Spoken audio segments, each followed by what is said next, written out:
भार और द्रव्यमान।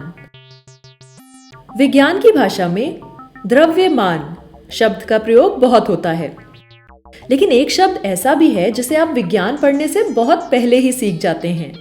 वो शब्द है वजन या भार। पर कभी-कभी इस वजन और द्रव्यमान में गड़बड़ी हो जाती है।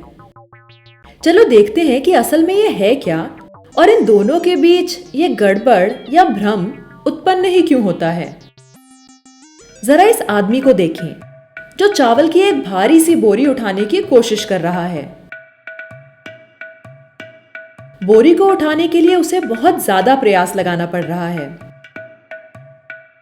पर क्या होता अगर हम चांद पर होते और फिर यही आदमी इस बोरी को वहां उठा रहा होता? हम जानते हैं कि चांद पर यही बोरी उठाने के लिए उसे कहीं कम बल का प्रयोग करना पड़ता। वास्तव में चांद पर उसे धरती पर लगाए गए बल का केवल 1/6 बल लगाना पड़ेगा। जब हम चांद पर गए तो बोरी में चावल की मात्रा तो बदली नहीं, तो फिर हमें वहां धरती पर लगाए गए बल का 1/6 बल ही क्यों लगाना पड़ा? चलो सोचते हैं, आखिर पृथ्वी पर चावल की बोरी को उठाने के लिए सबसे पहले हमें बल की जरूरत ही क्यों पड़ी?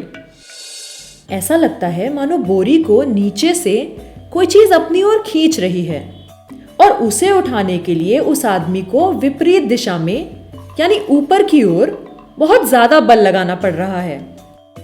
लेकिन बोरी को आखिर नीचे खींच क्या चीज रही है? पृथ्वी। इसे पृथ्वी का गुरुत्वाकर्षण कहते हैं।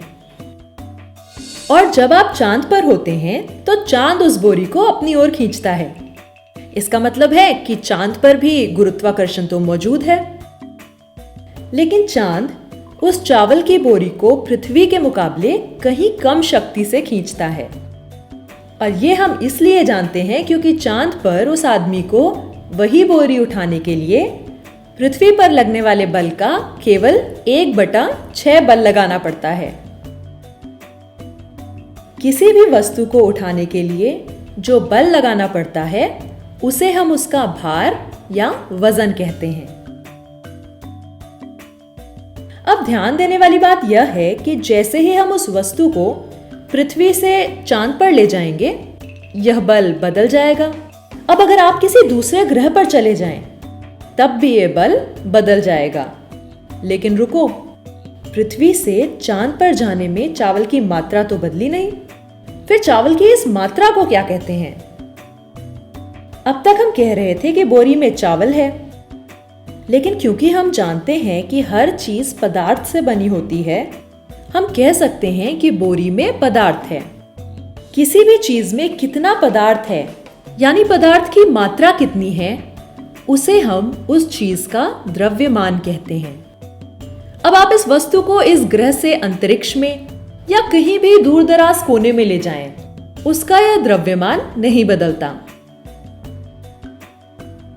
जब 2 या उससे अधिक वस्तुओं में पदार्थ की मात्रा या उनका द्रव्यमान समान होता है, तो एक ग्रह पर उन्हें उठाने के लिए लगाए जाने वाला बल भी समान होता है। इस बात से कोई फर्क नहीं पड़ता कि एक बोरी चावल की है और दूसरी आलू की।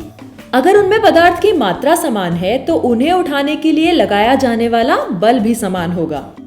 इसका मतलब है कि समान द्रव्यमान का भार या वजन समान होता है।